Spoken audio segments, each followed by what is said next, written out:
Nag-comment si Idol at tinatanong niya kung di ba bawal yan sa LTO.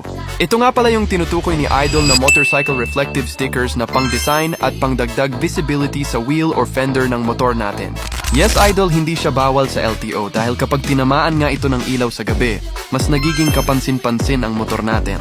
Waterproof na din siya kaya bagay gamitin sa iba't ibang panahon at may iba't ibang kulay ka pang pwedeng pagpilian para bumagay sa setup ng motor mo. Madali rin itong ikabit at malaking dagdag sa sporty at forma ng motor natin.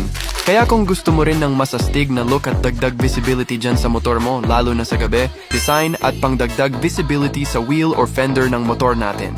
Yes, Idol, hindi siya bawal sa LTO dahil kapag tinamaan nga ito ng ilaw sa gabi, mas nagiging kapansin-pansin ang motor natin.